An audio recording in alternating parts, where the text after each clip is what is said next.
Okay, so I'm going to welcome you guys. I'm Joel Alter. I'm the Director of Marketing and Outreach for the Kidney Transplant Program here at the Hospital. And we would really like to thank you for not only attending our first CME event, CCU event, but for having it at a time where we're celebrating our first year of CMS approval as a transplant center. So that's a major milestone for us, for the community, and hopefully for the patients that we all serve. If any of you as dialysis professionals have heard me talk in your units, I liken dialysis and transplant and the patients to kids that are going away to sleepaway camp for the first time. When you go to summer camp, it's the last place you want to be. You want to hang out as a kid. You want to have fun. You don't want to go to a structured environment. You go and you realize that your parents have just dropped you off. They're leaving. You cry. You cry for 2 days. You cry for 3 days. You resist it. Much like a new patient in dialysis doesn't want to be there. It's foreign to them. It's a place that is uncomfortable to them. Just like kids, by about the 5th day, realize that camp can be fun, and they're seeing other people around them having fun.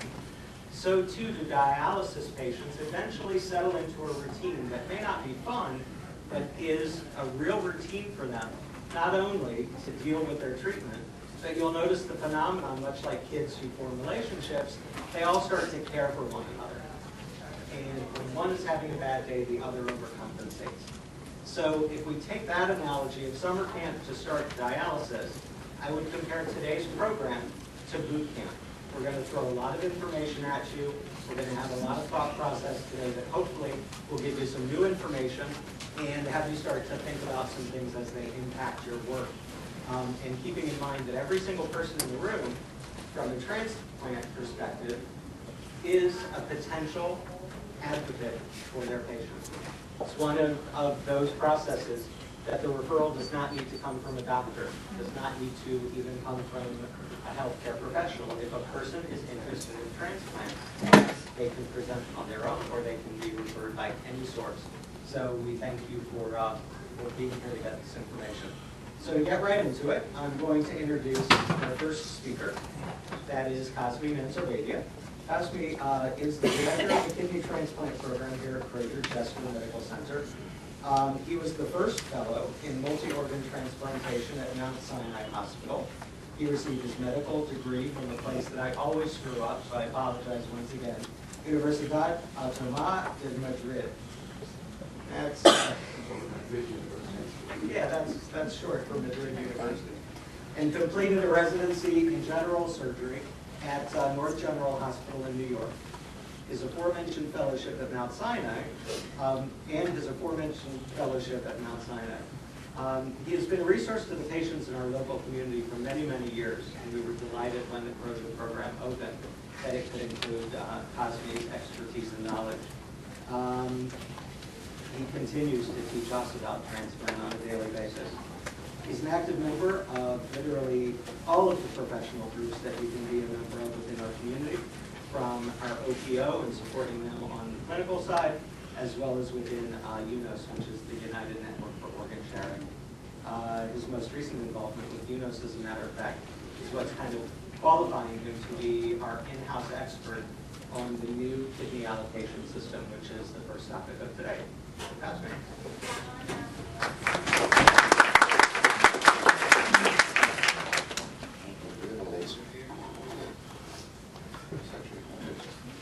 How do I move this? Right. Would you prefer remote? Yeah, it would be great. And the other thing is that where's the speaker? Okay, gotcha. So, okay, welcome everybody. I'm delighted to be able to start this symposium. Oh, we can just press that. Got it. I'm delighted to be able to be here today. It's very nice to have my mentor, teacher, and rabbi for a number of years, which is Charlie Miller, who I've known for many, many years, and my fellowship was 89 to 91, and I trained under him. I learned a lot from him, and I really owe him everything that I am right now, thanks to him. So we're going to talk about that. Now, for all of you that are sitting in the back, It looks like Oprah. If you sit in the front, there's something underneath the seats that you're going to get a prize and just do it. Okay? Okay, we're going to talk today about several topics. UNOS, in general, I'm going to mention it. I'm going to show you some of the website. This is basically the thing, the motor that runs transplantation in general. I'm going to talk to you about what the wait list does today and what changes are coming. So all of you that work in dialysis units, some of you are patients, some of you are recipients, some of you are donors, and you kind of get an idea of what's going on. Very interesting image that has been circulating in the web is this 11-year-old in China who actually realized his wish when he was dying from a brain tumor of donating, and giving life. And as you can see in China, they really respect the donation process. So I think that we all really owe the fact that we're all here, the fact that we have organ donors, and it's a very, very serious thing. My mother is crying in the background, and all the doctors are bowing to him prior to moving his organs. Network Organ Sharing, or UNOS, is a private non-profit organization. It basically manages the systems, the computer systems that allow to allocate organs to different recipients. So it manages the National Transplant Waiting List in a 24/7, 365 basis. They also keep the database that contains all the organ transplant data. So if anybody wants to take a look at some kind of research, find out who is doing what and what are the outcomes, you can take a look into that. They also develop policies to regulate, to make sure that we are doing the right thing, that people are not just camping by the seat of their pants or trying to do anything they want. They monitor every organ match to make sure that the organs are properly matched and that the organs are really given to the proper person. They provide assistance to patients and families. They educate the transplant professionals, and they educate also the public.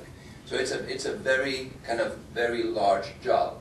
And the reason they do all of this is because they actually administer a contract put out by the government called the OPTN contract, which is actually administered by UNOS. UNOS is a private organization that actually takes care of all those, of the management of that. I encourage everyone in this room to really find a little bit more about UNOS, United Network for Organ Sharing, by going into the website, unos.org. They recently celebrated 30 years, and they keep on going strong, and I suggest that you all learn a little bit. There's a lot of data over there. There's a lot of wait list data. There's a lot of waiting data. There's a lot of composition of waiting lists, demographics that you can all learn, especially those of you that work with renal patients. You can really find out what the story is around this. Oh, sorry. So let's talk about the current system and how the waiting list is today. And I say today because as of December 4, we're going to change. We're going to find out what the background is. We're going to do a SPAR analysis, situation and background first, and then we're going to do an assessment and resolution. First of all, just so that you know, over many, many years, and I stopped at 2011, the curves continue in the same trend. The number of transplants performed, the number of organ donors, more or less steady. Not a lot of increase, but there's a big increase in patients waiting in the waiting list. People are going and getting parked on dialysis. There are more indications for transplantation of livers, hearts, etc., etc. So basically the waiting list continues to increase, but the organ donation is not really increasing that much. So one of the first things that we really need to encourage everybody is to try to sign your cards, your organ donor cards.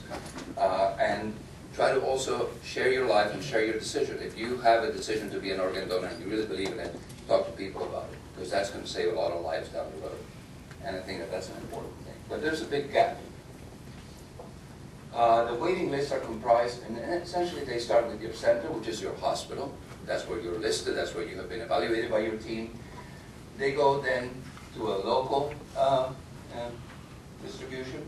The local usually is your organ procurement organization. That means, for example, for our area, it's called Gift of Life Donor Program. Or Washington, D.C. is WRTC, or Washington Regional Transplant Consortium. I think they changed the name recently. In our area, it's called Gift of Life Donor Program. New York is called another thing. Then it goes to regional. The region in this area, the region that we're in, is Region 2.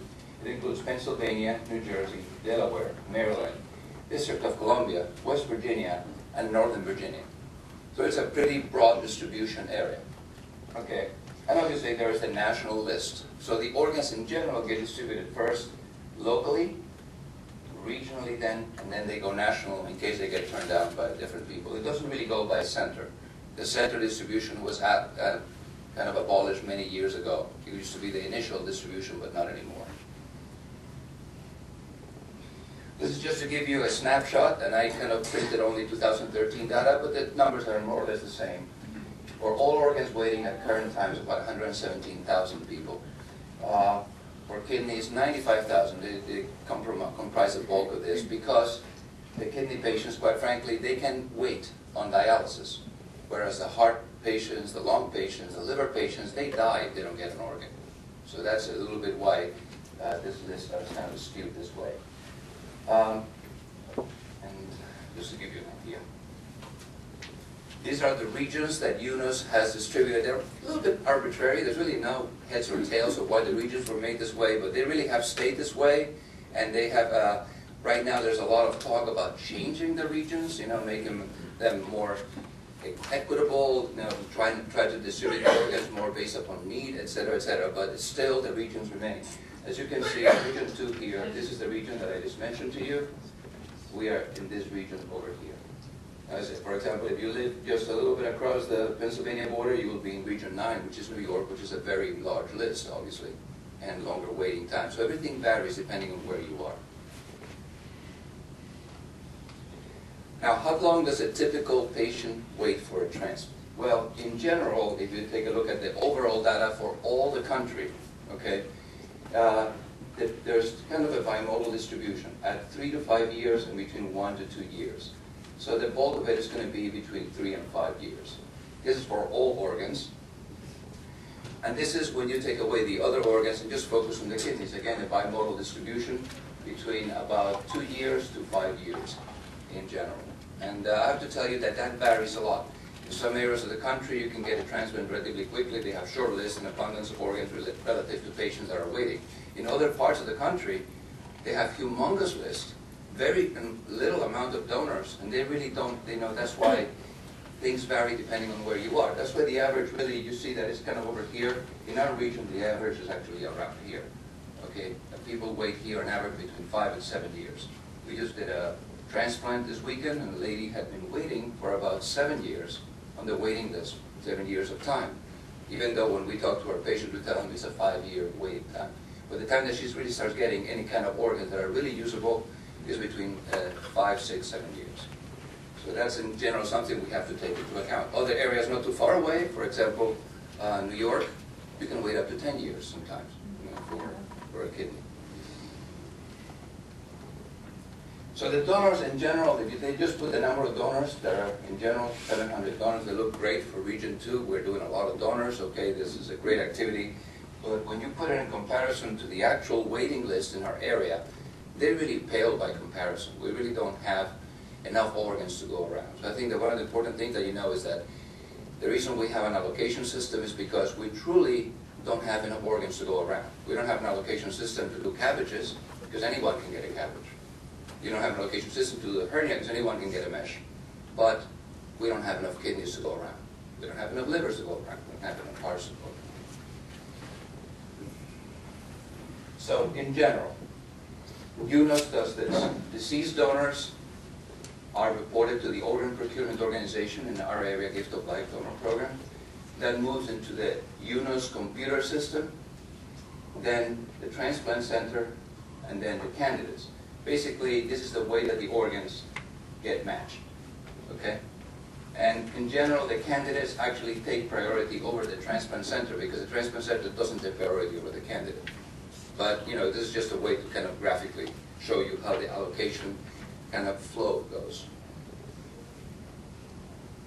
The current allocation system, okay, it takes into account sensitization, what we call antibodies, what you've probably heard about a PRA, or panel reactive antibody. It means that people have natural antibodies against the kidney that is out in the community, and then they may have a positive cross-match.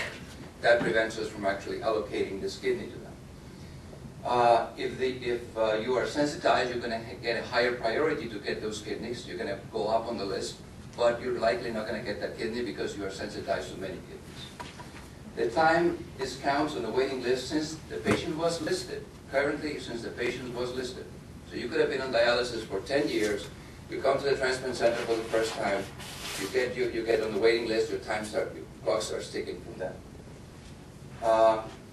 The matching is done by identical blood group. That is, if you're an O, you get an O. If you're a B, you get a B. And obviously by cross-match. If your cross-match is positive, you can't get the organ. Cross-match is negative and you're compatible, then you can get the organ. And there is also opt-ins and opt-outs. As you can imagine, in the population, there's different people with different serologies, hepatitis B, hepatitis C, even HIV recently, as of the recent law, that you need to sometimes mix and match to see whether they want to accept or not accept these organs. By the way, if you have any questions, feel free to interrupt, or maybe we'll do it later on in the panel.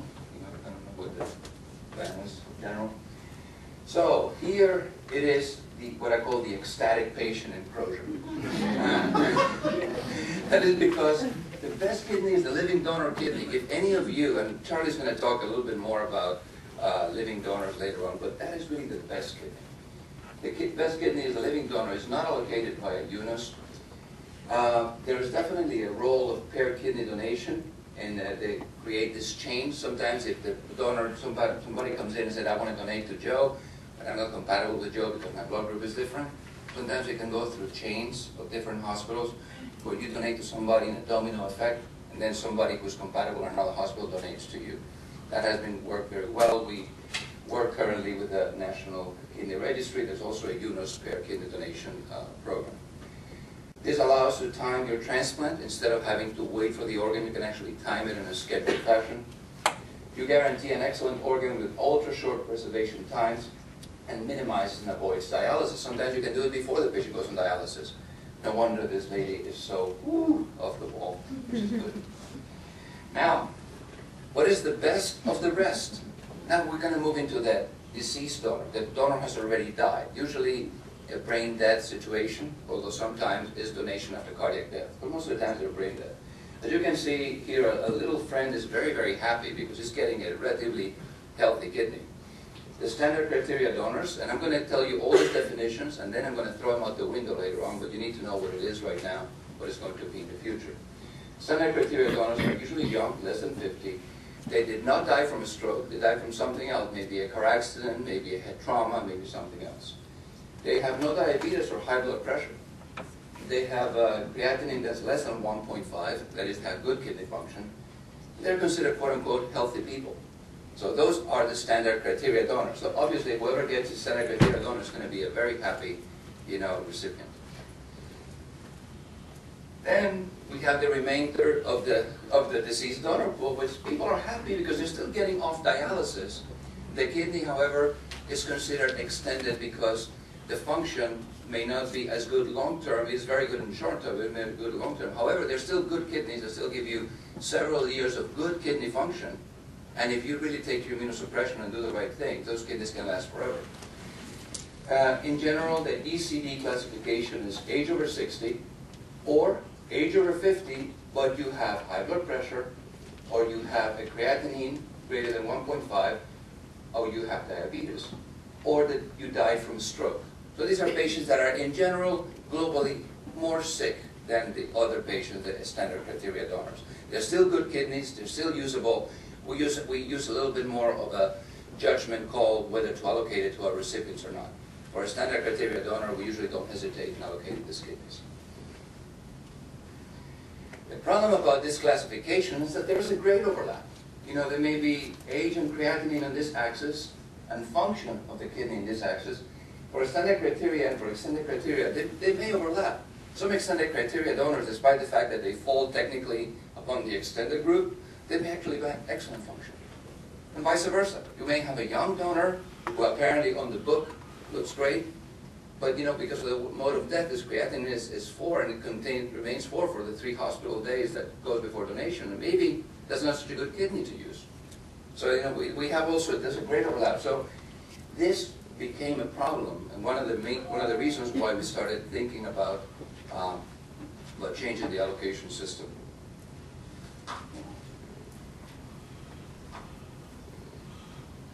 Just to complicate more things, remember I told you about opt-ins and opt-out and serologies and hepatitis?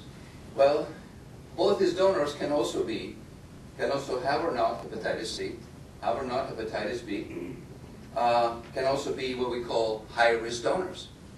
Okay? High-risk donors is defined by the CDC. We're going to talk about that. So this is when our little yellow man doesn't know if he's happy or not, because he's actually asking me in the office, Doc, what should I do about this? And this is kind of the reality. Well, for hepatitis C donors, what we suggest to our patients is that if you are hepatitis C, I recommend that you actually do take a hepatitis C kidney, because it will shorten your wait list, it will shorten your time, and we're not giving you an illness that you don't already have, okay? Most of these patients get tested with liver biopsies and CAT scans, make sure they don't have cirrhosis, because if they have cirrhosis with hepatitis C, usually we try to send them for a liver kidney rather than a kidney-only transplantation. In general, if you accept a hepatitis C, and only recommend that if you have hepatitis C, is that you have a shortened waiting time and you will get more offers. For hepatitis B donors, we have the vaccine. For hepatitis C, we don't have vaccine. For hepatitis B, we have it. For C, we don't. So if you have been vaccinated and you have the antibody, remember all of us healthcare workers do get the hepatitis vaccine. So we know that all have to have titers. If not, we get boosters. If they have it and the antibody is positive, we actually accept donors that have hepatitis B core. And some centers, aggressive centers, may want to use even hepatitis B surface antigen kidneys, although that is more debatable. Again, the advantage of this is you have a shortened waiting time and more offers for your kidneys. Then we move into what we call a high risk according to the definition of the CDC. Usually the CDC high risk group is patients that have kind of socially not very acceptable behaviors, to be kind of euphemistic and kind of politically correct. But usually people with sex with men, prostitution, hemophilia, potential HIV exposure, IV drug use, prison inmates. The specific risk information is not disclosed to the recipient, but if we use one of these kidneys, we have to do additional infectious disease testing after transplant. So this is something that is important to know. These organs will allow you to get transplanted very quickly, because a lot of centers will move away from these organs because they are afraid of the risk of transmission, which is relatively low because of the testing that we do, but it's still there. However, within the same group, there are particular organs that sometimes, you know, the definitions of the government don't really tell, they just tell you that you have to put them on a high risk, but they're really not high risk, if you know what I mean. For example, if a patient came in and has been on dialysis for more than 2 episodes in the last 12 months, then that is considered a high risk. If a specimen is hemodiluted, say for example this young guy crashed against a tree and bled so much that you had to give him globs and globs of blood until you stabilized him, the CDC says, well, I don't know if you're measuring his blood or the blood I transfused. So hence, you know, they want to consider it high risk to be on the safe side. But as you can imagine, if the social history is good, there's really no risk. Some findings on exam, like anal warts in a patient with a clean social history, may qualify the patient as a high risk, you know, but sometimes the social history, again, is benign. These organs are probably okay, and this is what I advise my patients to take, so I can maximize their chances of getting a kidney. So, summarizing everything that I said, the living donor is the best. You don't have to wait anything, no disease transmission. For cadaveric SCD, very good quality of organ, function is great, no disease transmission in general, although we have the calls over here. The waiting time, if you wait just for a perfect organ in this area, maybe over 10 years. If you really wait for that perfect organ and you don't want to take any extended criteria, you'll probably wait a very long time. For the cadaveric extended criteria, the function may be good to poor. It's unclear exactly how it's going to work. It may work very well, it may not work very well. The function can be usually very good. The average wait time for all of these organs, which this is really what we end up offering our patients, is 5 years. This is the average donor out there. And of course, these are the transmissible parts. The hepatitis C, hepatitis B. If you take a high risk across the board and are not selected, you can actually get it very, very quickly, even within a year. Because a lot of people are going to be afraid of using those organs, and they're going to be allocated. A lot of people are going to code out. We're going to get those patients' organs down the list. But of course, you take a risk. It's just like the market. If you invest in high risk, you know, it's high yield, but also high risk. Okay, so what are we going to do in this brave new world? Now that I told you about all these SCDs and ECDs, now we're going to change things around. So I kind of bring back William Shakespeare. Brave New World, everybody knows that there's a novel from Aldous Huxley, in which it was a control society with different people from different classes, the alphas, the betas, the gamma, deltas, and epsilons. Actually, it comes from William Shakespeare, from The Tempest. And this is the actual quote, which actually was a paradoxical thing, because even though they say, oh, what a great, wonderful new world, if you read Shakespeare, you'll find out that it's actually kind of a sarcastic remark.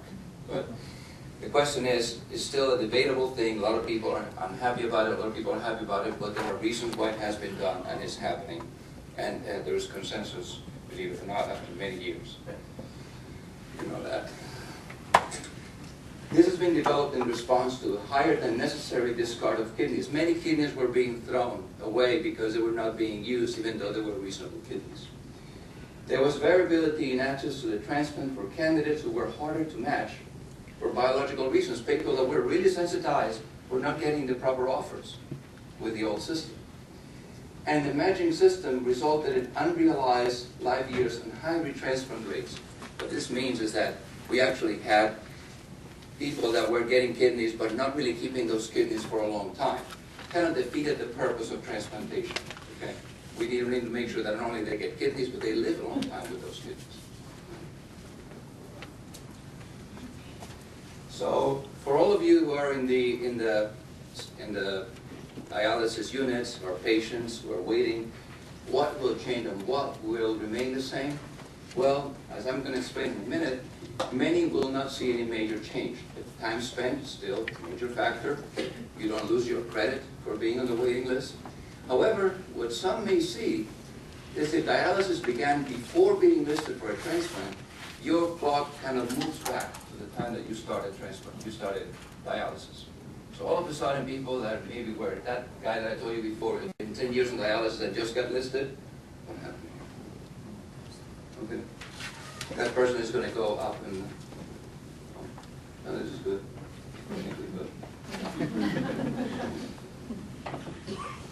I have no idea what's going on, guys. So basically, you're going to get that credit for time from the very start of dialysis. The other thing that is going to happen, the only major big change is that if you have you're young and healthy, and you have a long expected time of use of that kidney that you're going to get, you're also going to get the best kidney of the bunch. You know, which is kind of an interesting change. Before it was any kidney for anybody as long as you were waiting. Now, if you have a life expectancy that's better, you're going to get a better kidney. We're going to get into that in a second. The SCD and ECD donor classifications go away. And I hope that this blue thing goes away. Sorry about that. This thing is not working. There you go. So basically, as of December 4th, sensitization will still play a very pivotal role. People that are sensitized are still going to get the first offer. The optimal match is going to be made now so we can maximize how many years you're going to live with that graft. Not just give the kidney to anybody, but how many years you're going to live with that graft is going to be prioritized. The time will count since dialysis. The blood group doesn't have to be identical anymore. It has to be compatible. And in this particular change, there's something, for example, called the A2, which is the blood group A, subgroup 2, that is actually going to be able to be used for B recipients. Okay? Both in the A2B, which is AB and the subtype A2 for the A side, or the A2 recipients in general. Crossmatch, obviously, if your crossmatch is positive, you're not going to be able to use it. And there's going to be this quality matching. The opt-ins and opt-outs of hepatitis C, hepatitis B, I'm not going to repeat them, those remain the same. Okay. The two things that come into play here, which were completely new, is that estimated post-transplant survival is now considered to allocate in the allocation formula. And the donors are redefined. There's no more SCD, there's no more ECD. There's no more being greater than 60 or less than 60 or diabetes, no diabetes. There is something called a Kidney Donor Profile Index, or KDPI. Okay? And that is a percentage kind of variation that is calculated. If your KDPI is less than 85%, is what we used to call before the old standard criteria or healthy donors. If they're 85 to 100% and it doesn't go above 100%, they are the extended criteria donors. The sensitized patients, if they're really sensitized, if they are sensitized to more than 98% of the population, they will get priority for kidneys. The B blood group candidates will get higher priority and get offers from A2 and A2B blood groups. And obviously the transplant centers are going to be burdened with bringing these recipients in and measuring the isohemagglutinin or antibodies against potentially this A2 subtype, which is very, very low, but it's possible. So what does this mean in practice? Okay, bear with me because it gets complicated here, okay? The EPTS score will be used to prioritize all adult candidates in the wait list. This is the estimated post-transplant survival. 4 factors will take into place: your candidate age, your length of time on dialysis, whether you had another organ transplanted before, and whether or not you have diabetes. That is going to tell this calculator, which I'm going to show you in a minute, what your estimated post-transplant survival will be.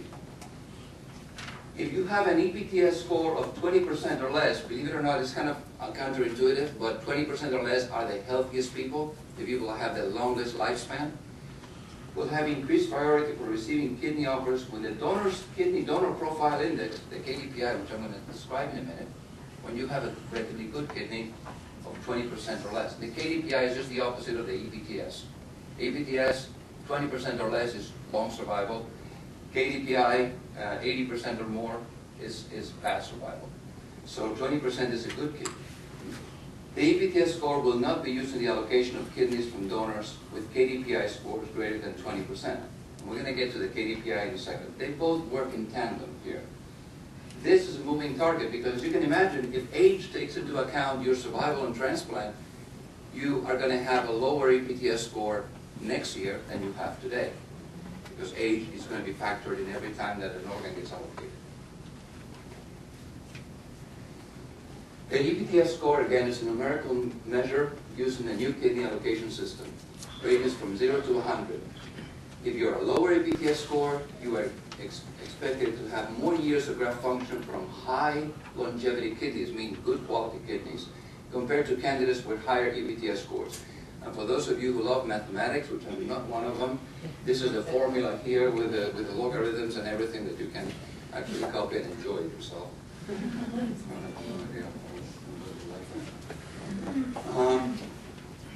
And EPTS is used in tandem with the kidney donor profile index, and what this does basically matches people that are going to live long with good kidneys. Once those things are matched, then the kidneys, their allocation goes back the regular way. This ensures that the kidneys are expected to function the longest, are most often transplanted in candidates who are expected to live the longest. This is a calculator that is actually in the UNOS website, and you can actually pull it up. This put a date of birth, so it calculates your age with 4 decimal points, whether you're on dialysis or not, whether you have diabetes or not, whether you had a prior transplant or not, and then it calculates your percentage of this. In this, for example, this gentleman has a 27%. This gentleman would not get priority for a kidney allocation of the best organs. He would go with the rest of the bunch. Okay? Interesting. What do you? Yeah, go ahead, Charlie. What level do you get the priority? 20% or less. Or less. It's funny because it's counterintuitive. The lower the percentage, the healthier you are, and 20% is a cutoff. So if you're 20% or less, means you really have a good survival, then you get prioritized the best kidneys. They're trying to... And vice versa. And vice versa. Exactly.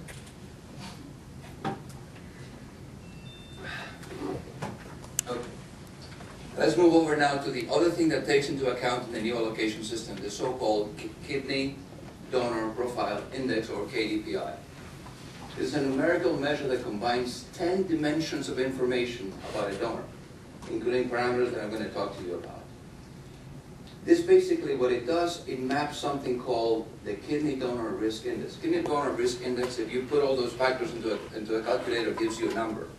That number gets compared to the previous year's allocation of kidneys and gives you a percentage, depending on where that number falls compared to last year, it tells you a percentage of how likelihood that kidney is to fail or not fail. It's a complicated formula, difficult to explain here, but the reference population of donors is all donors in the US from a kidney was recovered during the prior calendar year. So you compare this donor risk index to the reference population and calculate a percentage.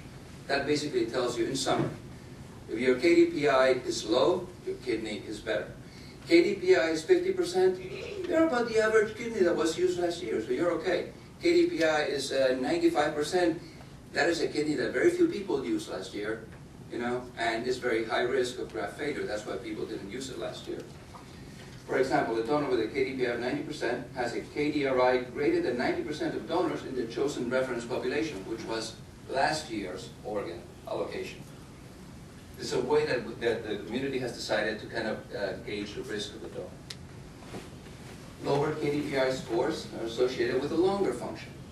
Higher KDPI scores, shorter estimated function. For example, a KDPI of 80% has higher expected risk of graft failure than 80% of all kidney donors recovered last year. That's what a KDPI means. It doesn't necessarily talk about the risk of the kidney. It talks about the comparison to the previous year organ allocation. Gives you an idea of how good this kidney is. The reason we don't use the ideal kidney, the perfect kidney, is because those are few and far between. The average kidney that we have in our donor, in any kind of donor group, is always going to be the average kidney that was used in the country the year before. A kidney with a KDPI of greater than 85%, the so-called, now remember the old extended criteria or ECD, now will be offered first to a wider area of the country than other kidneys. Thus, it will encourage the use of these kidneys in a broader population. So you're going to be able to, if people that have extended criteria, high KDPI, they're going to be offered to a broader area. And that broader area is still unclear to me where it is, no matter how much I read the rules. The factors that take place into the KDPI, remember I told you for EPTS was age and diabetes. These are the factors that we look at in the donor. Whether they are greater than 40 years old, the KDPI goes up. Creatinine is greater than 1, the KDPI goes up. Your weight is greater than 80 kilograms. Height, when people are short and overweight, that actually increases your KDPI. If the donor was a donor after cardiac death, increases your KDPI. Obviously, patient with hypertension, diabetes, or hepatitis C, or the donor is African American. These are the characteristics that increase your KDPI and give you statistically a higher risk. In practice, all these factors will have to be explained individually to the recipients in the new allocation system when this takes over in December 4. Right now, we're just telling them about ECDs and SCDs. All of this will have to be eventually explained to our recipients, how the KDPI and the KDRI works. So, this is a little bit what a comparison of expected survival. Sorry about the blurriness of the slide and the lack of proper color. You there? Okay. Sorry, I'm going to have to look like a lingo for a while. This is here, the living donor. The KDPI of 0 to 20%, as you can see, is pretty close to a living donor overall survival. The KDPI of 21 to 85%, a little bit less years estimated survival. KDPI of 86 to 100%, the ECD donors is still a pretty good survival. 5.6 years. 6 years is not a bad outcome to get out of a kidney. Obviously, it's not 12 years, so it's a little bit of a different story. But, you know, obviously, again, we encourage living. This is estimated graft half-lives in years of donors in the different KDPI groups. Okay, so the question that we sometimes get is, doctor, is my waiting time calculation is going to change? Well, if you began dialysis or you made a medical definition of kidney failure, which is a clearance less than 20, the waiting time will not change under the revised policy. However, if you began dialysis before being listed at your transplant center, your clock and your time will go back and accumulate for you from the dialysis start date. And again, if you are just if you are listed for transplant before starting dialysis, you can be matched for a deceased donor kidney, but only a medical matching criteria. You will not get priority for waiting time until you start dialysis. It's a very interesting match. Okay. Okay, the KDPI, just for some of you who may have comments on it, is actually an improvement over the ECD, SCD dichotomy and takes away a little bit that overlap with the two triangles that I showed you, the red and the green triangles, because it's kind of a sliding scale. And either you fall in one percentage or you don't. It's a continuous score instead of a yes or no indicator, whether it's SCD or ECD. And it helps us because not all extended criteria donors are bad. Some ECD kidneys have reasonable good estimated quality, and some standard criteria have a lower quality than some of the ECDs. So there was a lot of overlap, and I think that the KDPI has kind of helped with that. In general, the higher the KDRI, remember I told you the KDPI was related to the KDRI. I know this is an alphabet soup, I'm sorry, I hope you'll wait. But the important thing is that the lower the KDRI, and hence the lower the KDPI, the more it corresponds to the standard criteria donor. The more you increase the KDRI, and hence the KDPI, you're actually going to move more into the extended criteria donors of old. And I say of old because we haven't changed yet. This is the KDPI calculator in the UNOS website also. So if you want to calculate the KDPI, this is what you're going to have to go through. Put your creatinine, put the ECD. When you calculate the KDPI, this will give you here the KDPI and the KDRI. But the one that it gets used to allocate is going to be the KDPI. Complicated, mathematical, but significant change.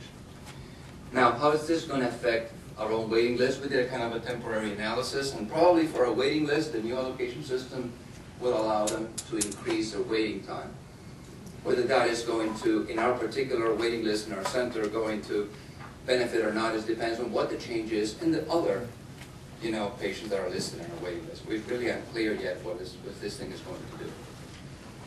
And I think that kind of summarized. I think it's going to took about half hour or something, but I'm pretty sure there's going to be some questions, or you want to have the questions at the end? So I just wanted to first thank Cosme for doing this, because this is what we're all facing now. We're taking patients who for many years have been under one system, and we're rapidly converting them. And we do have a date for this conversion, and it is less than 40 days away. Let me underscore that, less than 40 days away. So all of you frontliners, and some of the commentary that Cosme made was helpful based on what we're interpreting this as. You are going to see lots of different programs doing whatever they're doing with it different ways. Our commitment is that we're making ourselves available to dialysis units. On your tables outside at lunch, you'll see a thing called the Transplant Time news that you can use. We're trying to break it down to patients, because the positive takeaway message here is that the person who didn't go for an evaluation 7 years ago and now thinks it's too late to go for transplant because they have to add 7 to 7, that's not it. But conversely, we got to take care of those patients who went 7 years ago, got 7 years of time, and now we're going to be sitting next to someone in the bay across from them who just got 7 more years. To underscore it from a transplant center perspective, these are new people to transplant that we don't know. We've spent years kind of making relationships with patients on our list. Now we have new people that automatically are going to the senior end of the list. And we've got to be very vigilant in getting good relationships with them, because they're going to be the holders of the keys to a brand new kidney. At the bottom of it all, we still have too little supply for a rapidly growing demand. And this is UNOS's really admirable shot at making that happen. So if the session prompted any additional questions, use your index cards. We're going to collect them, and we'll probably push it off to the end of the next session. If you have a few right now while Cosme is here, we can take those. I think we have about 7 minutes or so. But Charlie, you started at 9, is that correct? What are you talking? I have a question. Go ahead. So I want to personalize this. Let's say, Yeah. for the sake of argument, I need a kidney transplant. Or actually, I've been told that I will probably need a kidney transplant in a year. I'm 62 years old. Maybe I have some diabetes. Maybe I have a little heart disease. If I come to you, you're my friend, and I say, Cosme, give me your best advice. What's my best chances to get a kidney? Should I really go to China? I can answer that one. As a CMS approved facility, we would frown on that, and we probably wouldn't engage, we definitely would not engage with a patient who would decide to go out of the country for transplantation. Okay, I won't go. What's my next best thing? Yeah, Next living step. donor. Living donor. You Why? guys answered it. Why? Better outcomes, scheduled operation, you know More when it's dialysis. going to happen, you can do it around your work schedule. You're good. Can you help me? We can help you create a team. For a lot of people, and that's a great question, for a lot of people, their disease is too close to them and they cannot ask people to be their donor. It becomes a very burdensome task for them. And at lunch tables, you'll hear some of this specific correspondence. We promote finding a captain, appointing a captain. We promote the use of social media to a certain extent. We, and I'm saying we, and it's really our nurse coordinators, go over this, and they go over it and over it and over it, because that's the best shot.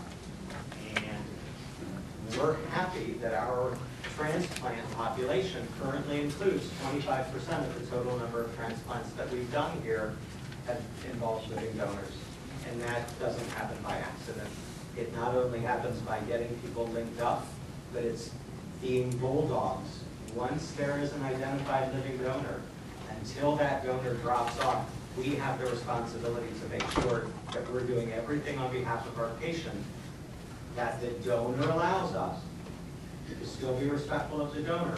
But if the donor's dragging their feet and they're not doing testing, they're going to get a little, nudge. What would make me a better candidate to deceased donor? The new system. That thing that you described, 62, a little diabetes, a little heart disease, that's not too bad. I mean, compared to what we see around here, I mean, you should see. My answer to that is, as long as you have an understanding of a realistic expectation, then you're a good candidate. Because we're going to talk, the title of today's talk is the right kidney for the right patient. We're not saying that we are going to we're not going to transplant marginal patients. We have to set an expectation with our patients that they accept, that we accept, and that the baseline is that transplant is there so that individuals can return to being productive members of society and have a more meaningful life. Young lady over there. Is non-compliance part of the criteria?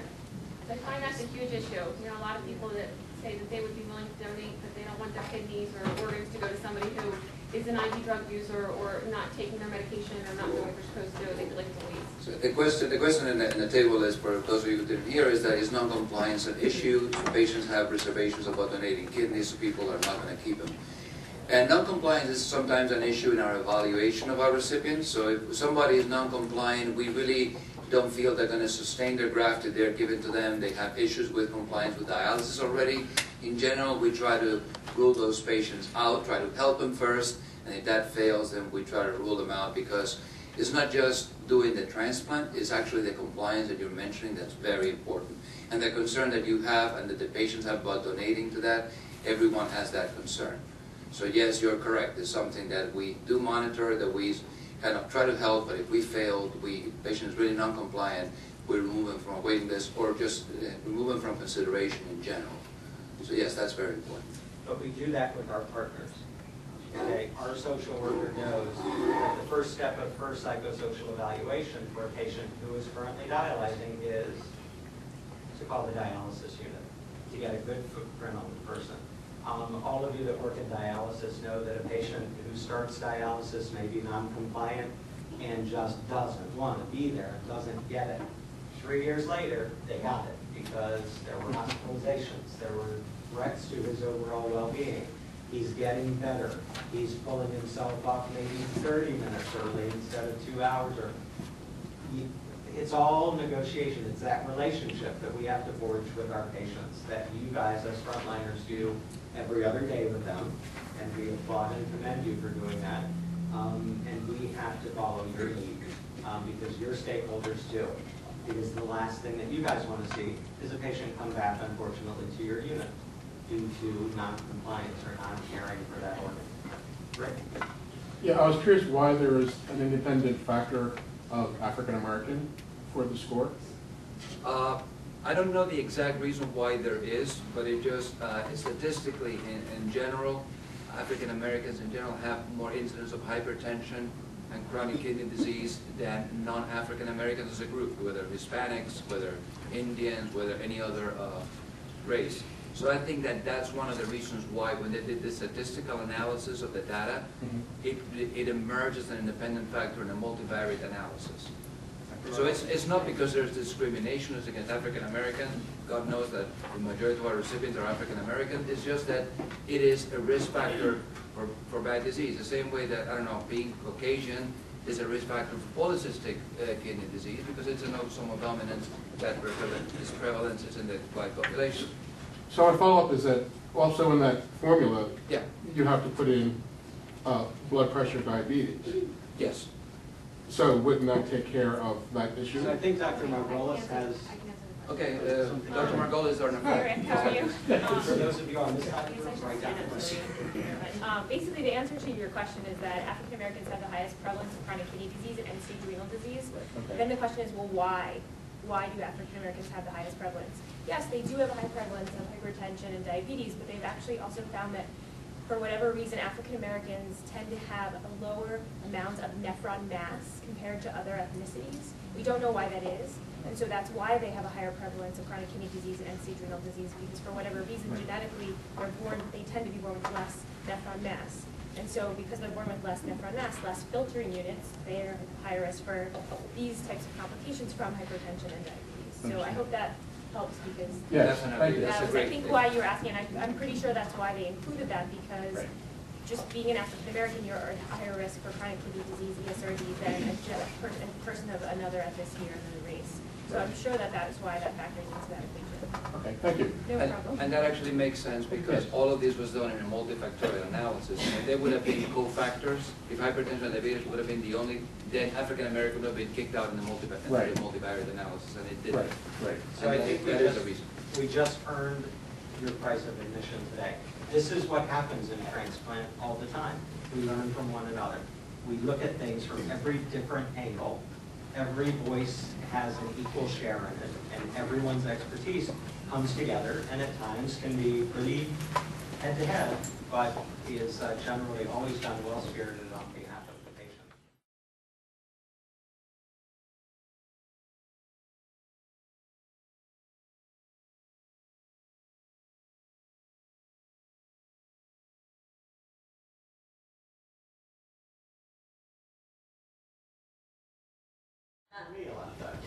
So as Joel mentioned, I'm one of the transplant surgeons here at Crozier.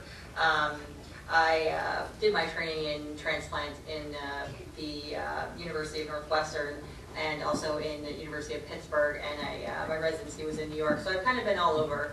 So I have a good view of what happens in different parts of the world here in the country and the world in transplant.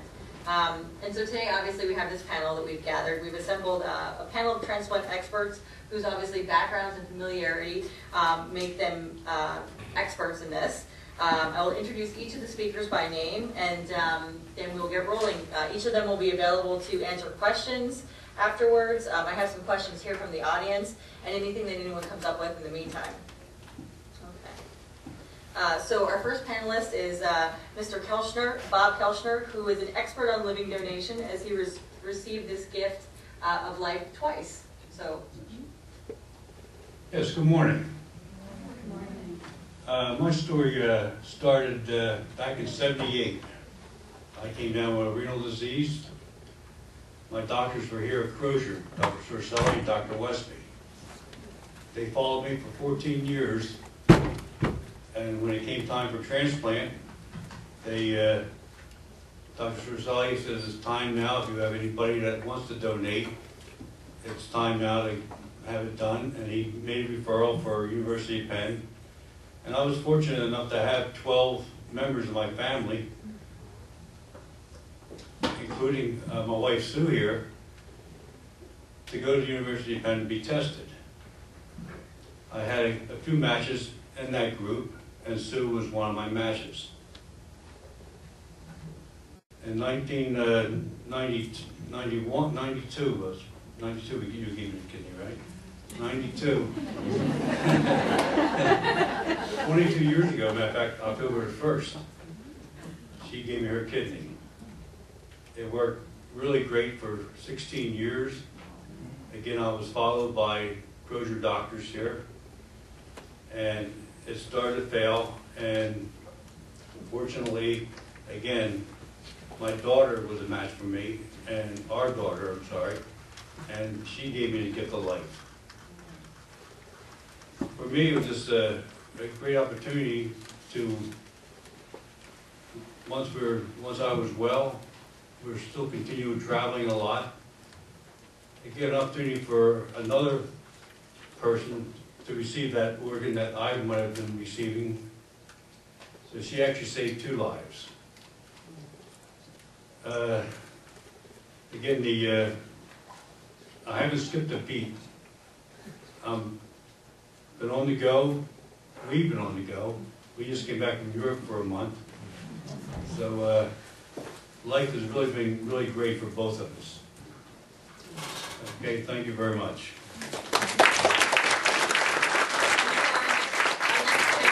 As Bob has mentioned, is his wife Sue, who, as he alluded to, was his living donor. So I'm not sure if he wants to say a little something about her experience. As Bob told you, he had his first kidney transplant on October 1st of 1992, but he's been coming to Crozier since 79, under the care of Clinical Renal Associates. And then, like he said, Dr. Sorcelli referred him down to Penn to be evaluated for a transplant, and anyone that wanted to be considered as a donor to have the blood work done to see if they matched Bob. I had the least antigen match. I only matched 1 antigen, but I have O positive blood, so I'm a universal donor for everybody. And I was the one that was tested as a donor. Bob never asked me to be a donor. I just stepped forward because it's something I wanted to do. And like I told one of the nephrologists at Penn, there's only 2 things I want more than anything else in the world. Number 1, for Bob to be well again, and number 2, to be the donor for him, and got both of them. So I was admitted to Penn, and at that time, and I hear all the information that was disseminated today, and I feel like I donated in the dark ages because things have changed so much. So I had to have an open nephrectomy done of my left kidney, and I had to go in for 3.5 days of in-hospital inpatient testing at Penn to be evaluated as a potential donor for Bob, to make sure I was healthy enough to be a donor.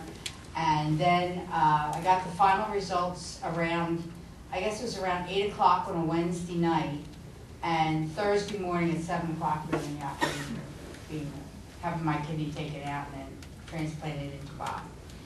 So I have to be honest with you, before I was the donor, I really did not do much research because it was long before the internet, where you could be, the internet doctors, where you can get all the information now, just tap a few keys and it all pops up on your screen.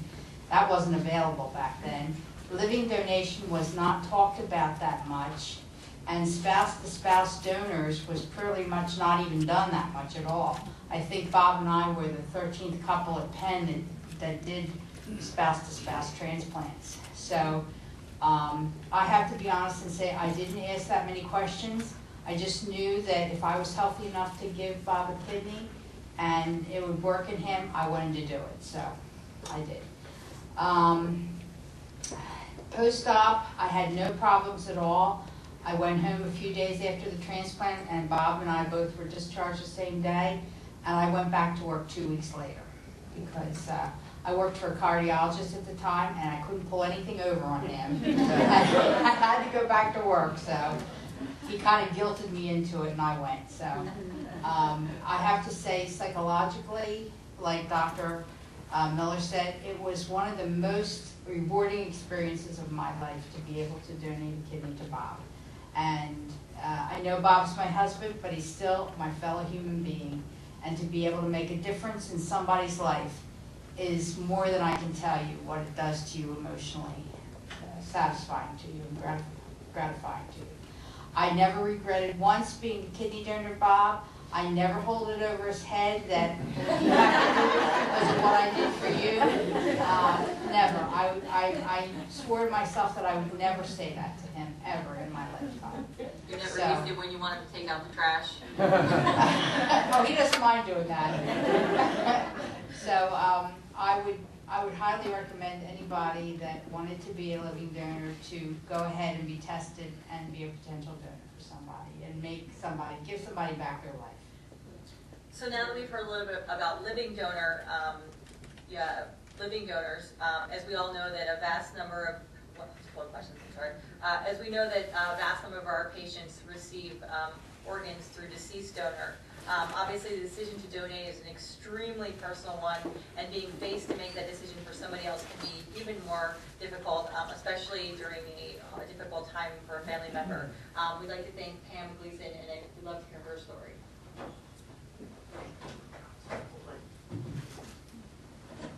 Good morning.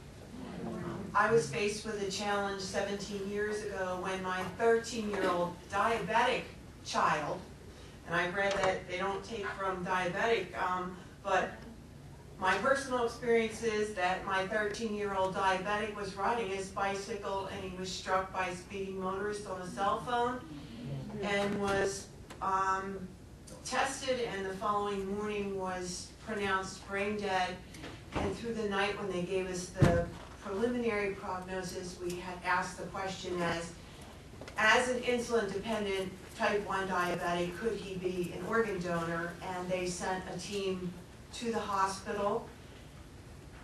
And hours later, we were in a room deciding what organs we were going to donate. His dad said no bones or skin or corneas from his sister, and so we consented to internal organs. Prior to consenting, I remembered in this fog that I was living in at the time that my first cousin was on dialysis for 2.5 years on a transplant wait list. And so they allowed us to do a designated donation, but they said it had to be a 6-antigen match in order for it to be designated.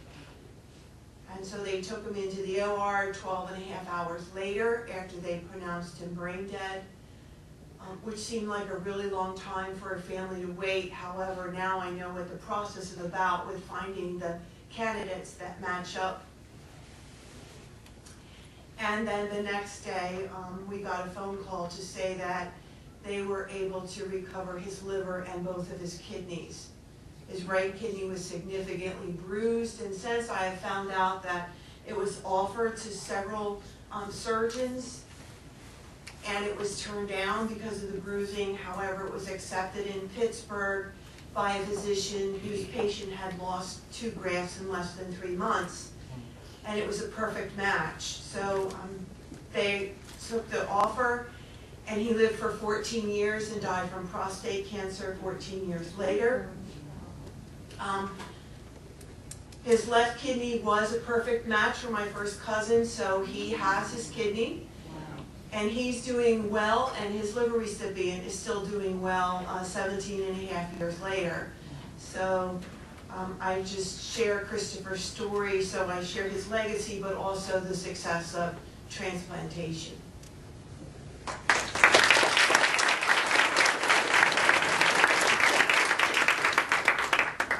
Our next panelist is Jim Gleason. You can say that Jim is very passionate about transplant. He's been a patient advocate since 1996 when he became a member of the TRIO organization, which is the Transplant Recipients International Organization. Since then, he's held about every office, and I guess currently you're the international president. Okay.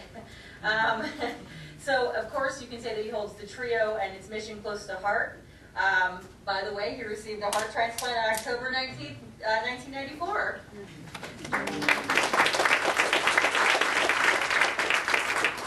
So yes, it's really very special as we're approaching that anniversary, 20 years. Wow. People say that's amazing. I got to tell you, looking from the inside out, it damn well is amazing. And if I go back to 1992, I was just a father raising 3 teenage children, corporate life, everything was great. I found myself waking up in the middle of the night anxious. no pain, no shortness of breath. And so I went to my family doctor, Dr. Mark Reel, a real doctor of all things. And he was a good doctor. I thought he was going to give me some pills to get me back in cycle sleeping, you know. And he said, we need to ask you some questions. What's changed recently? Nothing. Had maybe a cold or flu recently? Well, yeah, I had a cold, it lasted a couple of weeks, but it's over now. And with that, he said, we need to send you over to Phoenixville Hospital and have your heart checked out. And my heart checked out. When a real doctor tells you to do it, you do it, okay? And so they came back with results of this test, and they said you got 37% of your heart function left. A virus had attacked the muscle. The heart is a muscle. It happened to attack the heart muscle. And so for the next 2 years, I found myself getting very old. I was out of shape, had to stop and grab breath when I was going to work and things like that. And so 2 years later, finally, it got to the point where I was referred to the hospital, University of Pennsylvania, for evaluation for heart transplant. Something they had said 2 years ago, but heart transplant back in the 90s, this wasn't on Oprah, we didn't have education. It was like, who would take somebody's organ and put in another body? Ooh. And so I learned about what heart transplant was about. The social worker told me, Mr. Gleason, this is not a black and white decision. This is gray. We don't know what your quality of life would be after transplant. It was pretty black and white to me, live or die. And I chose life. And in those days, and it's still pretty accurate, the success rate is such that about 89% are still alive a year after a heart transplant. 79% are still alive 5 years later. Seemed pretty good odds to me. And so I opted for that, and I found myself waiting in the hospital in those days. It didn't have mechanical devices. They came shortly thereafter. And I waited. What was I waiting for? It turned out I was waiting for death. Either my own, or for somebody else to die in just the right way, and to be designated as an organ donor, and for me to be at the top of the list for that heart when it became available. And so, I got to tell you, I had a great team. I never felt anxious. Hey, did I say my prayers every night? Yes, I did. Our Father's got that phrase, "Thy will be done." I've done everything I could do. Some people get very concerned about the idea that they are dependent on somebody else dying. Well, it's not like they're dying to give me an organ. They're dying. Separate to that, they're able to make a gift of life to somebody. And so that separation makes it easier when you're a patient. And I got to tell you, I was talking to a couple of the young doctors who just left before. They all had such great smiles. And what I remember is that team coming in each day, and that smile is the best medicine, I'll tell you. You come in concerned. It could be about the last patient. You got me concerned, okay? Come in with that smile, and it makes all the difference in the world. So 5 weeks later, on the melanoma drip that made it strong and so forth, I can still remember finally realizing after 2 days of upping the drip, sitting next to the bed thinking, wait a minute, there's nothing more they can do. They've done everything they can do, and there's no heart here. And I remember asking Dr. Lowe about that, and I said, Dr. let's see if I finally figured this out. This heart's really failing now, and there's nothing more you can do. Like I said, they didn't have the devices they have today. And he said, you're right. I said, where am I on the list? I thought there was this list. The list doesn't exist until a donation is offered. And so he said, you're number 3 on the list, and there hasn't been any movement in 3 weeks. All right, well, tell the team, I want to thank them for everything I've done. I'm not giving up. But at the same time, I accept what's ever going to happen. And that night, when I went to sleep, I said the prayers I always did, and felt just as comfortable as a baby. And then next morning, one of you came in much too early, saying there was a phone call at the nurse's station.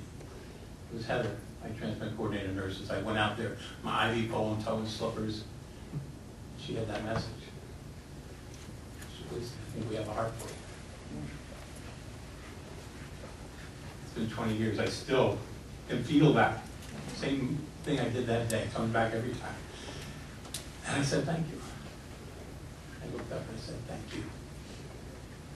I called my friend and said, break it down here, something's going to start happening. Well, it doesn't happen very fast. And that afternoon, I went down to surgery, and a couple of cute nurses, it's time. Told Joe's count back from 100, I don't remember anything. Next thing I know, it was 6 o'clock on the clock, The nurse was doing something with a tube in my throat, and I realized it was 6 o'clock in this windowless room. They didn't have time to do it. Must have been a false start. Sometimes when they go to recover the organ, it's not right for any number of reasons. And so I wrote on a pad to the nurse, false start, huh? 3 of us had been waiting for heart transplants, Ron, John, and myself. And Ron had been down twice before with false starts. She said, Mr. Gleason, didn't they tell you? You have a new heart. It was 6 o'clock next morning. I had no pain. And the doctors came in shortly thereafter that, and I finally had my first good breath of air in years. Oh God, did that feel good. And the doctors came in, did their exam and everything. How you feeling? Good. How's the pain? Don't have any. Oh, well, the anesthesia is off. I have yet to figure out why everybody laughs at that. I mean, the patient is going to have pain. You know, everybody laughs. Happens every time. And so they left. In fact, came back in noon time, asked the same question. Still no pain. And they said, do you think you can sit on the side of the bed? I'm willing if you are. Would you like to walk over to that chair? Yeah. Hey, it's not a marathon, but within 24 hours, you're up walking around. It was 6 o'clock the next morning, what was happened there. I evidently had woken up around midnight. I don't remember that. The anesthesia is very forgiving. The family was hell seeing all the 40 lines into the body and so forth. And so that evening they came and they said, we have to get you out of this room. They had a heart coming for John. Ron got his on Wednesday, I got mine on Friday, and John got his on Saturday. They tell me in hospitals things happen in threes. It was a 3. And so a week later, I was released and been running ever since. And there's such a sense of gratitude that you want to give back. And so that's why I've been involved with TRIO and other organizations. And I've had the unique experience as a heart transplant patient to serve on the UNOS Thoracic Transplantation Committee, the committee that makes the rules for how they allocate hearts and lungs. And from there, I've moved on to several other committees, and most recently actually of serving on the executive committee of their national board.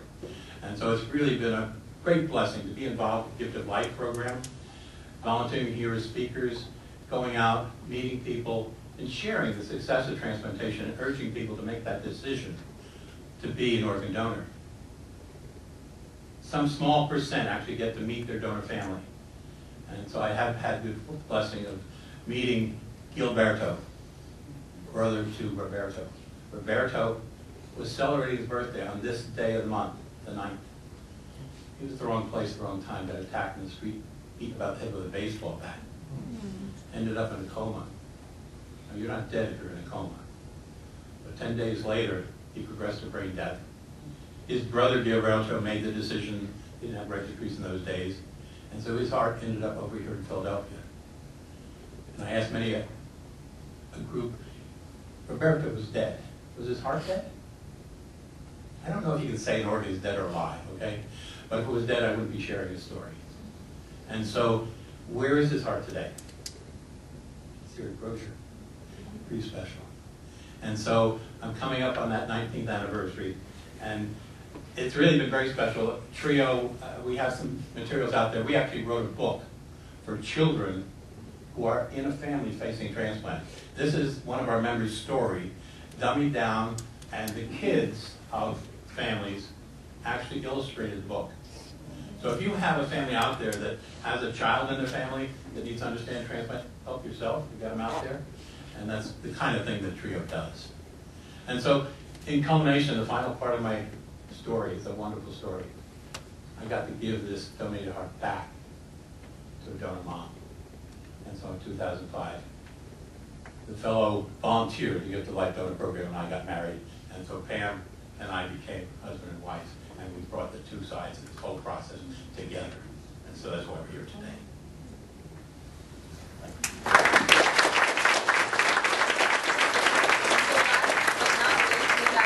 Representatives, Jennifer Hutton from Gift of Life and Rachel Tanai from the National Kidney Foundation. And I'm not sure if you guys have anything you would like to share before we open it up to questions, or just that it's absolutely not fair that we have to follow that. So it's an honor to be here. Thank you for having me. Yes, thank you so much for having me. Okay. Is there any questions now before I start with some of the questions on the cards? Because I know there was a hand earlier not sure if anybody has anything specifically, so that panel members, you can direct it towards them, we can open it up, depends on what you guys ask for. I can just start with the cards. Yes? I have a question. Is pregnancy considered a relative contraindication? Let's say a patient is on a transplant list and is pregnant. Is there any relative contraindication? Absolutely. Like there is any? So, That's one question. I don't think anybody would be transplanted while they are currently pregnant. I'm not sure how that would work as far as like heart and lung. I don't know. I don't think you would. Physiologically, it's very challenging. I think as far as renal transplantation goes, if somebody's on dialysis and they happen to get pregnant, it's extremely difficult to move the pregnancy through. And so I think that a lot of people would be hesitant to move forward with a kidney transplant while they're currently pregnant. We probably would wait to see what, if they make it through or not with the pregnancy and then proceed with the transplant. So I think it's definitely a contraindication to active transplantation just because physiologically it's difficult to manage that with the disease process that you would require transplant anyway. Hannah, if you'd like to. Typically, we recommend that patients wait at least 2 years post-transplant before getting pregnant just because of the risk of infectious complications and rejection in the first 1 to 2 years. We like to make sure that babies are very stable without any of those other complications before we get them. But I think we've all taken care of patients who have had transplants who later become pregnant. And it's something that the outcomes have actually, there's registry data on this, and the outcomes actually are very good. But we recommend that patients have a very stable creatinine without rejection and without a lot of proteinuria to potentially have the most successful outcomes. Because they are at risk for those things getting worse during pregnancy. It also depends on some of their other medical problems as well. But yeah, I mean, if someone were to become pregnant who was advanced CKD or dialysis, I agree that that would be a contraindication for transplantation at that time, but not necessarily a contraindication later on. If you have a question, I'm sorry, I have another I question. just wanted to compliment that what Hannah just said, is that obviously this applies mostly to kidney patients. When somebody is pregnant, for whatever reason develops, for example, acute liver failure or severe cardiomyopathy, then those are life-saving organs, life-saving situations. Then you have to assess viability of the fetus, whether it's going to be a viable ex utero or not, whether you need to keep them in utero, and then obviously take care of the recipient, of the patient. Then you have to do things to handle for life-saving organs. For kidney, we have time. Yeah, absolutely. I mean, obviously, if there's a pregnant woman who's in need of a heart or a liver, as Cosme mentioned, because of, they're pregnant and whatever has occurred, we obviously would try to save the mother as much as possible. We don't recommend getting pregnant and undergoing transplant. How often does a woman on dialysis fail to bring a baby to Small minority. Very small.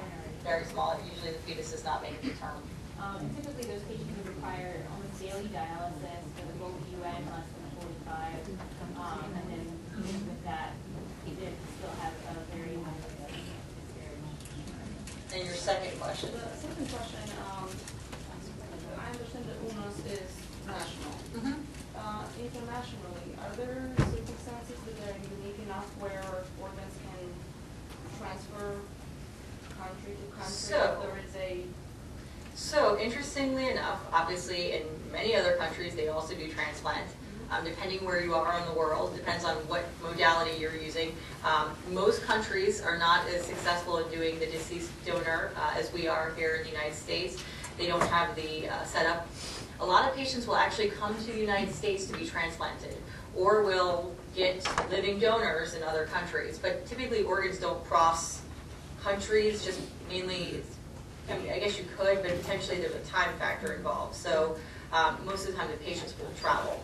There's also a regulation, I believe, that as a transplant center, you can transplant no more than 10% of your total, 5%? I thought it was 10%. 5 to 10% of your total. I'm going to argue with you. I don't think there is a rule at all, according to recent board discussion. But basically the gist is that you can definitely come from overseas to be transplanted. you run into insurance type things, obviously, because you don't have insurance, so most of those patients are self-pay. So you can imagine a lot of those people come with, obviously, a great deal of money to be able to get the care for transplant. I thought we had a limit, and I agree, I thought it was 5%. Joe says 10%. Charlie, what is your understanding? It may be the Philadelphia International Medicine requirement that will allow that. I was I think Mr. Chris is right. The board didn't, they moved to eradicate the threshold, but they wanted to beef up public reporting of the numbers of foreign nationals being transported to every 1 center. It's not clear. It wasn't to increase the number of foreign nationals. It was to just make it rather than try to set an arbitrary limit, just create a public reporting to see where public opinion really lay. So, Has that made it I don't know, but I would. Or Yeah, that's it's policy. still in the discussion? That's policy. So I think also importantly about your question, I think it's interesting to note that, you know, as we talked about here in the United States, we talked a lot about obviously not being able to pay for transplants, living donors, deceased donors, et cetera. You know, in all of the countries that we talk about living donation, you know, overseas, elsewhere, a lot of those places you can buy organs, and people are compensated for donating organs. And there's been a lot of discussion in the United States whether or not we should offer compensation, and that's actually in discussion now because of things like barriers we talked about, such as, you know, you have a living donor, but the person works, you know, 80 hours a week, they're the sole breadwinner for the family. You're not allowed to pay for their salary that they miss for, you know, 2 weeks while they're recovering for a kidney transplant, or say they're a manual laborer. They can't wait, they can't work for 6 weeks. You know, they cannot take off for 6 weeks, therefore they can't donate. Wouldn't possibly there be able to compensation just for the lost wages? We can't do that now, so. And yes, there is some compensation for donors for the expenses they incur through the government programs. Yes. Correct. I had a question for Pam, and I don't think that everyone in the group heard it. But your experience was one that involved being able to designate. Yes. Can you explain? There, We should have gotten 2 tables.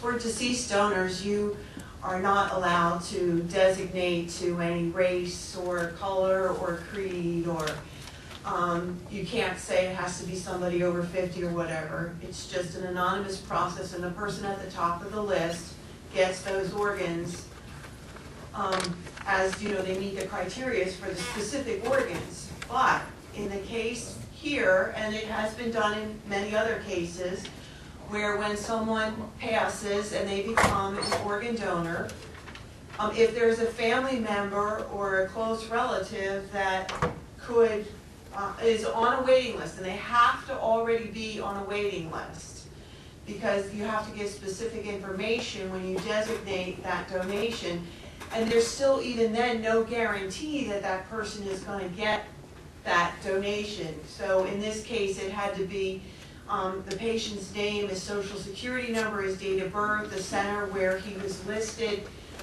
and all I had was his name and his date of birth.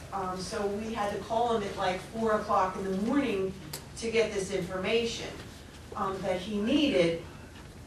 But even once we provided everything, they still had to do all the serologies involved in order for him to receive that kidney. So it's not like you just, you know, pick it out of the sky and say this is what's going to happen. It still has to follow all of the protocols as though he were an absolute stranger on the list. But once you do designate and they are a match, then he got the donation and ahead of other people on the waiting list because it was designated to a family member. So I have some of the questions on the cards here. I'm going to start off, I know we talked briefly about non-compliance earlier. I'm not exactly sure about the answer to this question, but we'll kind of throw it out for some discussion. And the question was, have people ever been sued for bumping someone off the list for non-compliance?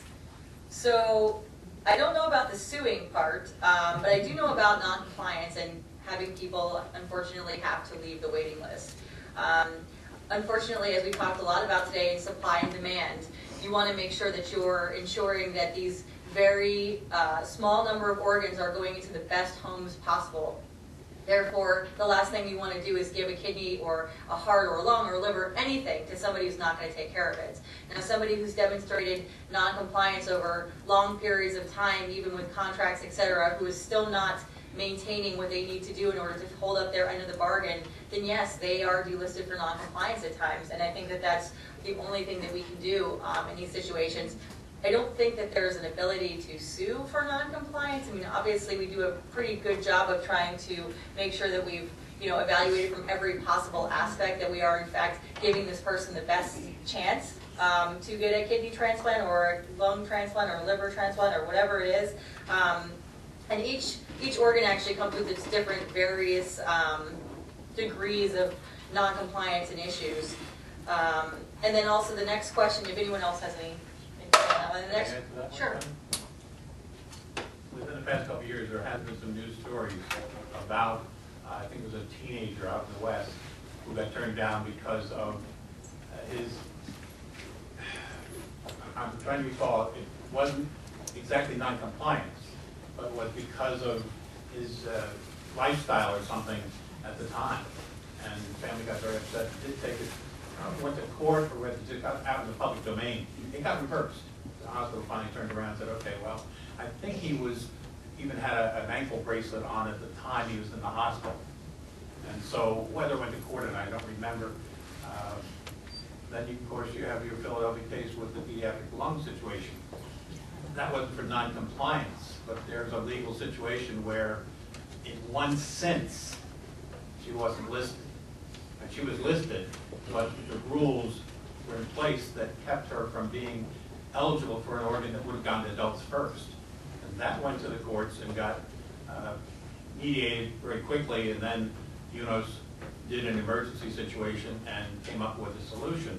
So it's a catchy area, and those aren't exactly non-compliance, but there are issues where the courts got involved in the allocation process. I think the courts are definitely involved, but for non-compliance, I think it's really hard to justify that at times.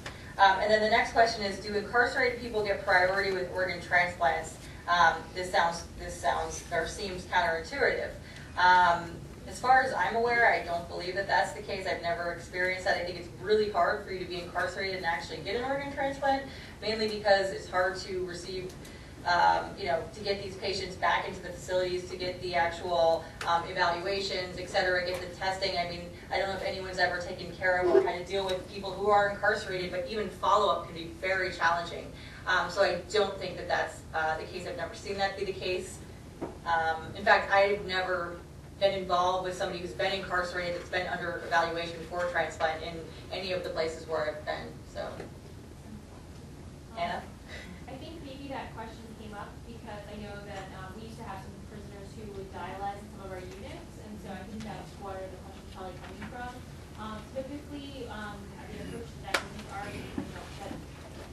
our group takes to these patients is that some of these patients are temporarily incarcerated, so we strongly recommend that once they get out of prison, that then they go and be evaluated for transplant.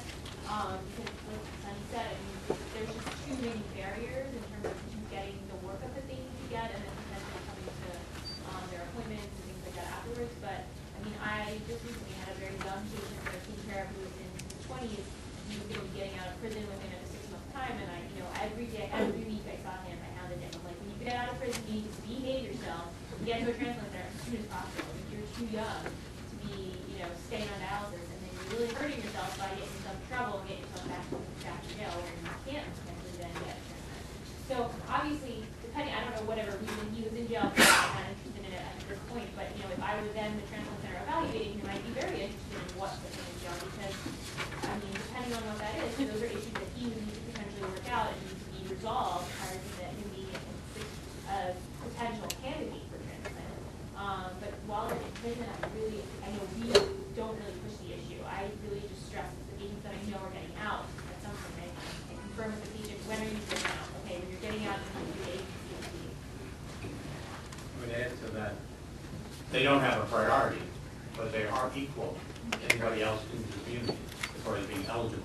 So it's a program-specific decision as to whether they would be listed by that program. But they have the right to transplantation, and it has been done. It usually causes outrage in the community that they, wait a minute, this guy is in prison, and these people out here deserve it better than you do. But from a UNO standpoint, they're equal.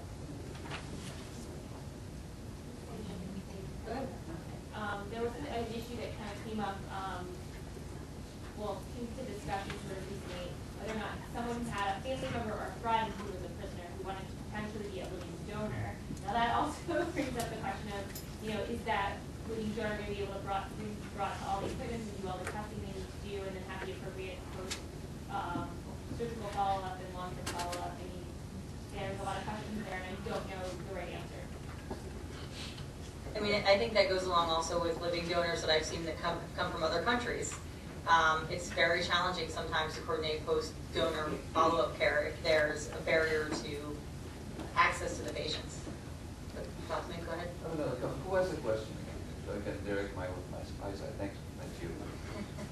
In my experience over the last 20, 25 years, I've had patients both that have received major abdominal surgery while in the prison system, as well as patients that have been transplanted and then followed up in the prison system for different reasons. They got incarcerated after. I am less than overwhelmed and actually severely underwhelmed by the complexity and/or care that is provided in the prison system in the United States. And I think that many times, many of those patients, especially post-transplant patients, have missed medications, come in with rejection, given steroids indiscriminately. There is very little communication between the medical care the person gets in prison and the medical care the person, at least in my experience. And that applies not only to major abdominal surgeries, whipples and all that stuff, but it applies also to transplant patients, probably more important in transplant patients. So it becomes a problem. And without being prejudiced, but the logical thing is somebody gets in prison because of a bad social behavior, it's likely that they may come back to that behavior before it becomes sometimes a barrier of psychosocial evaluation. Not discriminatory, just the fact that somebody gets put in prison because they're dealing drugs or using drugs. They tend to sometimes do that again if they're not completely rehabbed. That's why the psychosocial evaluation takes a priority and paramount in that particular area. So did you actually have a question? I do. I have a question about, what if somebody is in prison and they die of natural causes, but they wanted to be an organ donor? Is the recipient entitled to know anything about their crime? I mean, if it was like a child molester, you don't want their, kidneys going to, anything, So no, as far as you get to know that, number one, they were incarcerated, and actually I'll let you answer that one, because there's a reason for that, and I'll let her handle that. Yeah, no, thank you. In fact, I was gonna kind of make a comment before your question even. With organ donation, we absolutely can move forward with someone being an organ donor, that they get sick in prison and have to go to the hospital. Obviously, it depends on the way that they die. If they have not been intubated, that would rule them out, obviously, for organ donation. Just as a kind of another point, when we are screening potential tissue donors, one of those screening questions is, has this person ever been incarcerated? Because that indeed does rule them out for tissue donation. Right. Yes, exactly, high risk. But actually one of our volunteer speakers, he moved down to Florida, he actually received his organ from a prisoner who had died, suffered an anoxic injury in prison and was taken to the hospital and progressed to brain death. But that is one of the great things about organ donation and knowing who those gifts are being allocated to. And that's what all the serologies and the infectious disease panels are run, so that we are aware of who this gift is coming from and who this gift is going to. But it does indeed rule someone out to be a tissue donor. That's just, I wanted to put that on the So I just finish real quick. So when she mentioned that one of the reasons why people are told that people are prisoners is because it makes them CDC high risk, which was something that Dr. Manzarbeitia mentioned earlier. And that's one of the actual things that the recipient then has to either say yes or no if they would, take an organ from somebody that's considered CDC high risk. So as he mentioned, there are multiple things that would make you CDC high risk, and the risk, as even Dr. Miller mentioned, as far as getting bloodborne diseases, HIV, hepatitis C, hepatitis B. And so indeed, being in prison is one of those things. However, obviously, as you mentioned, as far as getting to tell them why they're incarcerated, no, because it's a medical reason. I mean, you know, as much as nobody really wants to think about their kidney or their liver or their heart coming from somebody who is, you know, a child molester, at the same time, because that was the example that you used, you know, you're taking a gift from somebody who, you know, is in prison, you know, they're CDC high risk, but that's not really relevant at this point in time because you're trying to save your life or someone that you love. Yes. Just to follow up on that, in the slides that you have in your handout, I specifically mentioned that the particular circumstances of the high risk are not discussed with the recipient. So particularly if this patient had, you know, a history of child molestation, for example, that you put, you know, that will not be shared. It may be shared that the patient is a high risk because of imprisonment, and that's the limit of our. We also have, whether they're prisoners or not, some HIPAA regulations and confidentiality regulations that we cannot just jump over.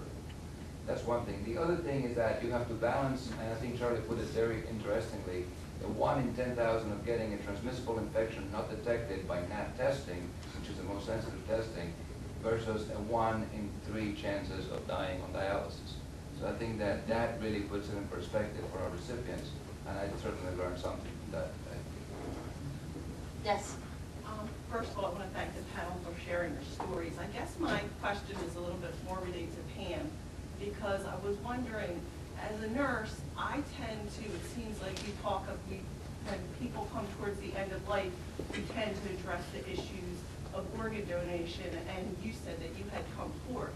But I get uncomfortable because someone's just gone through a tragedy as such as you. How would you have felt if a nurse would have walked in and then asked you then if you would like to give organ donation? Well, first of all, the nurses are supposed to approach the family about organ donation. It's the transplant care team as a whole, but that gets generated from the Gift of Life Donor Programs Transplant Coordinator, because they have certain protocols and they make absolutely certain that the family understands that their loved one has died. Because especially in the case of brain death, it's very hard to comprehend brain death. And the only example I can give you to that is that my sister's an MSN who's the director of emergency services in a hospital. So she sees death regularly.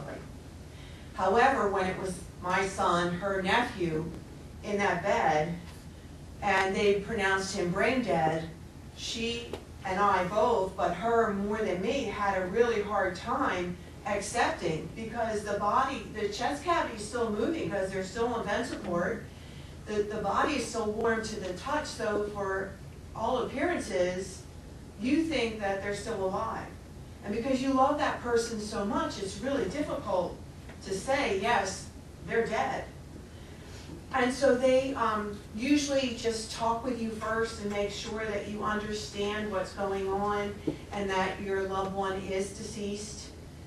And then they will give you a little bit of time to digest all of that, and then ask you if you have any questions, and then introduce organ donation and transplantation to the family. Now in our case, I did ask the question prior to, so a team was there maybe a little quicker, but I'm not sure. I would love to have a conversation with the whole team during that time when it transpired, because the nurse may have already called that in before I even asked the question. And of course, they're not going to tell the family that, because you don't want to tell the family that, because if the person does survive, you don't want them to think that you were just hawking the patient for their organs.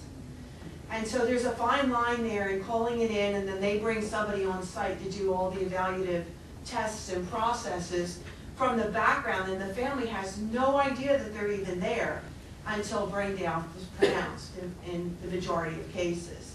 And that's why it's important to allow the care team to do what they've been trained to do, rather than as a nurse or a social worker or as a physician say to the family, have you considered organ donation? It was your responsibility to make the call to Gift of Life when those triggers happen, but it's not your responsibility or your role to make that to the family. But what I can say is that the nurse was a decision maker in my son's case. It was not the ideal case. There were 4 transplant coordinators on site in less than 12 hours. It was not Gift of Life donor program, I will tell you that right up front. And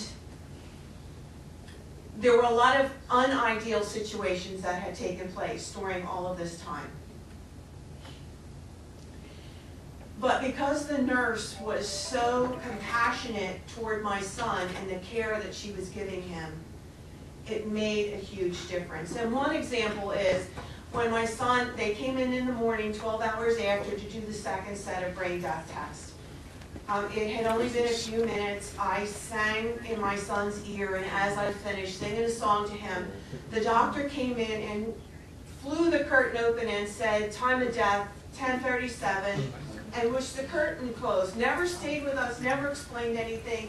And a few minutes later, he came back in and threw the curtain open again, and he said, I'm sorry, there's been a mistake. And we go, and he says, I have to give you a different time of death because I have to go by the last lab test. Now, what does that do with a family in that situation? Are you going to still donate? Most people would say, absolutely not, okay? But because of that nurse, that amazing, amazing, amazing nurse that worked 7 to 7, and she had been with him till 7 o'clock the night before, she returned at 7 a.m., she stayed with him till they took him in the OR at 10 o'clock that night. And she cleaned him all up and she moved him over on the side of the bed, so if we wanted to, we could stay with him, we could sit with him, we could lay with him, we could hug him. Whatever we needed to do as a family to say goodbye. And that made it so much easier to go through the process. And we stayed with him to wait until 10 o'clock that night when they took him to the OR. So that was a really long stretch of time, from almost 11 a.m. when they pronounced him brain dead till 10 o'clock at night when they took him back. But they got us anything we needed. They would do anything that we wanted. And I know it was one-on-one care by then, but she didn't have to, that wasn't her job to give us care. It was her job to give Christopher care. Because as soon as they know you're going to be a donor, all of a sudden everybody's flying in the room and they're changing all the medications, everything that's in the drips, you know, for whatever reason. I don't know all the clinical part of it, and I don't pretend to. I'm not a clinician. So, but I know everything was going real quick at first. And one story I share with people, especially nurses, to understand how important it is the care that you give. During this time of waiting to go for him to go into the OR, I said, could I have a locket of his hair? And she said, I'll be right back. And she came back and she brought 2 tissues. And this may not seem important to you, but she brought 2 tissues and she laid them on his chest. She cut the locket of hair off of his head. She put it in the tissue and she wrapped that tissue up and handed that to me like she was handing me my newborn son. And I can't tell you what that meant to me. Because I can still open that tissue and I can still smell my son 17 and a half years later. So that care makes a huge difference in the family's decision. It truly does, because I've talked a lot to donor families, and those who have donated have had wonderful nursing care experiences. So thank you so much for what you do, because you could make a difference in not just the decedent's life, but how many people live through the donation process of receiving those gifts. Okay.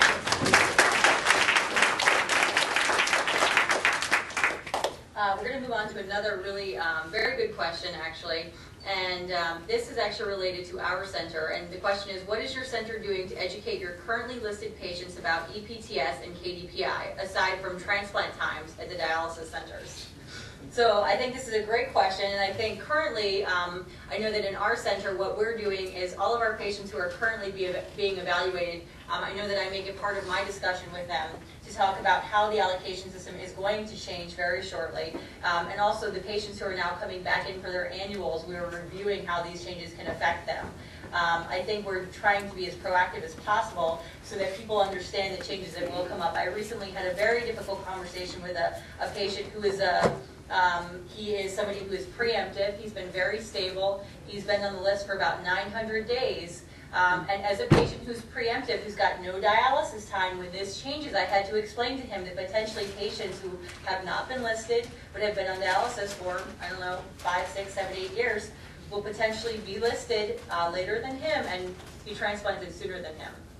And these are the kind of conversations that you have to have with your patients and explain to them how this works. He took it very well. He understands how the system is going to work. But I think it's just a measure of education with each and every patient as they come in.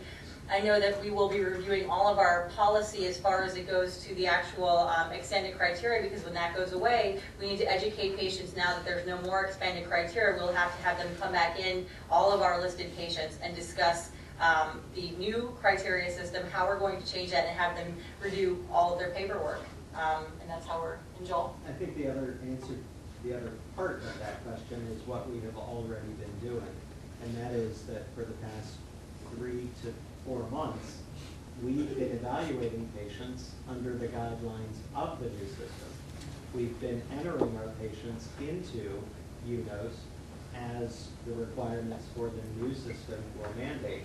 So we jumped that hurdle already, so that we don't have even more work to do to catch up.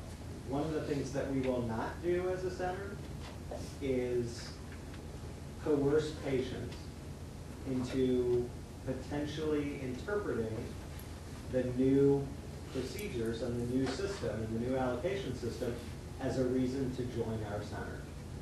We will make it very clear that what we present to patients is access to information, not speculation. And that's been one of the things that our program has really been grounded in ever since its beginning. How would you do that if you wanted to? There are things that happen sometimes in the Philadelphia transplant community that you would say, how did that happen? But it did. Can the allocation system help certain centers of certain types? It can. It can, and it's on how you interpret what the true impact could be. You know, it's okay. So it's how you want to spin it. It goes back to the title of today's session, and I'm going to kind of tie in the questions to start to be answered in the roundtable. It's the philosophy of looking at each individual patient and what their expectation of transplant is, what transplant can do for them, and really honing in on taking the time to educate the patient instead of putting them through perhaps a standard evaluation, adding them to an ever-growing list that will continue to get larger and larger and larger and larger.